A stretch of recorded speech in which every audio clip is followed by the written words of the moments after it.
Remember in the last episode, we spoke about the South African firsts? Well, here we are, the exclusively South African built M cars. The only place outside of Germany to manufacture M cars. And boy, were ours good. The BMW E28 M5 had its interior cosseted in high-lined leather, unlike the overseas version. Ours also had the M Technique body kit as standard. Moral of the story, our cars were better.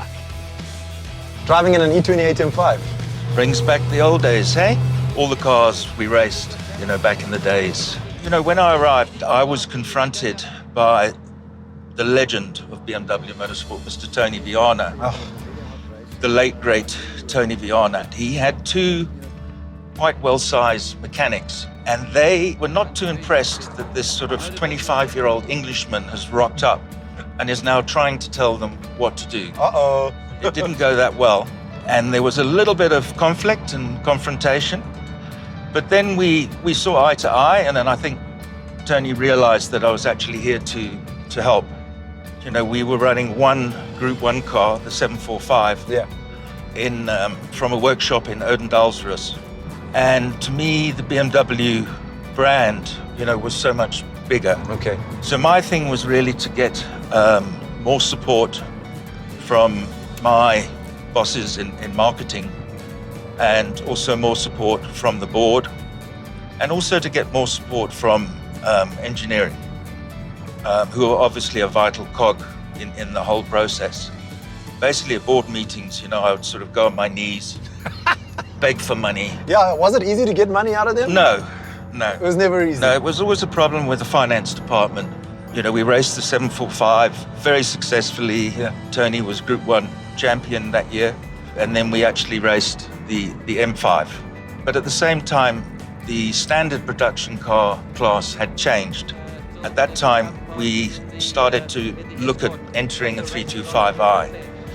But that was a bit of a problem because we were up against primarily the Opel Superboss. Everybody talks about that. Which it was a headache. Which was a pocket rocket. 325i wasn't probably going to be competitive enough.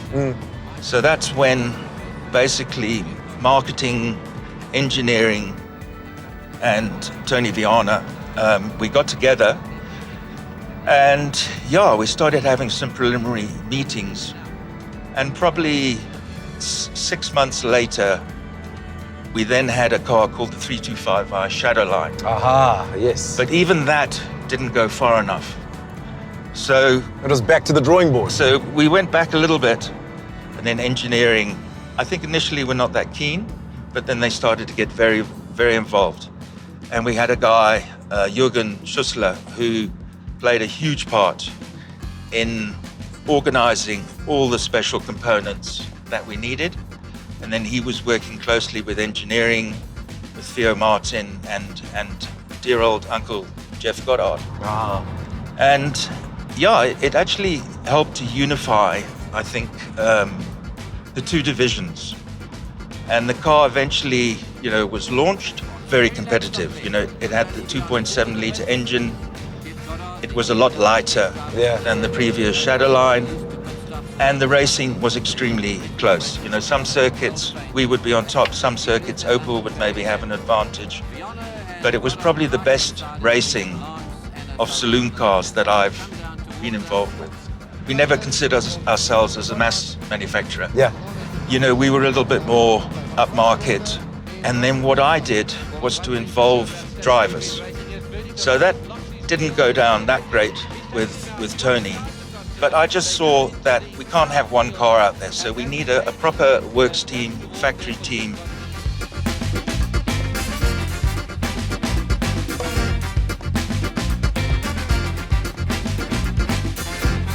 Greetings from the BMW E28 M5, their first ever Q car.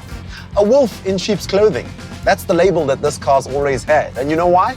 It's a continuation of the M88 engine.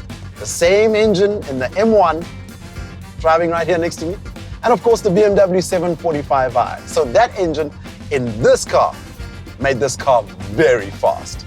And some people have their favorites. I have to admit it, this car is definitely my favorite. An M88 engine works the best in an E28 M5, in my opinion.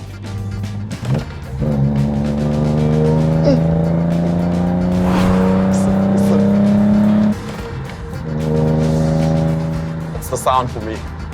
It's the sound. Oh, it's got long legs.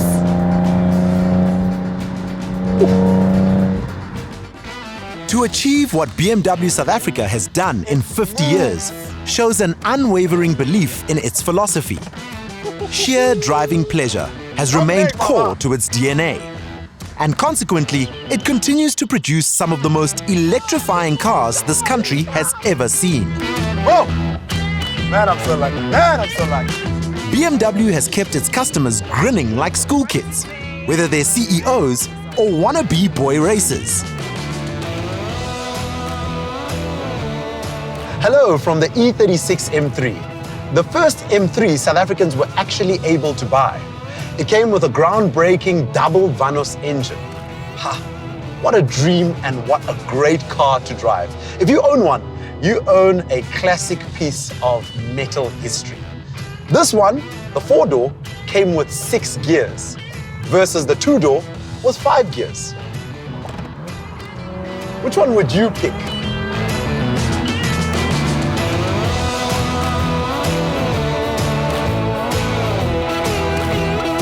From townships to country clubs, racetracks to school runs, BMW continues to deliver the cars that will be hero worshipped by generations to come.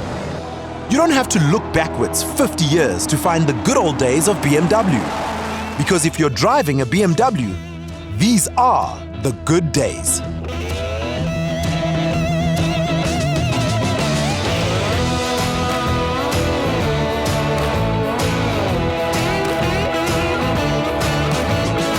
Here's the final look at the generations of BMW in South Africa. The 2000 SA, the 2004. And then you get the 3-liter in automatic. What a treat to drive. Klaus Bambach, the gorgeous 745, Napa leather, and the infamous M88 engine. And my personal favorite, the E30. The one that made me love BMW. And then you get this, the 750. Perfect business car. How can we forget the 850 CSI, a V12 engine with pop-up lights? How cool is that? E36 M3, the 4-door in 4 gears, in Dakar yellow, a perfect spec. And then here, the future, the BMW XM.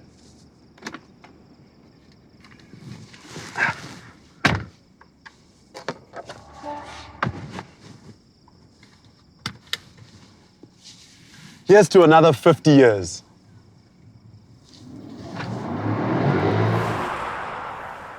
You've watched the video. Now buy the limited edition book detailing the exceptional history of BMW in South Africa and the unique and amazing cars created here. Click on the link below to secure your copy now before they're all snapped up.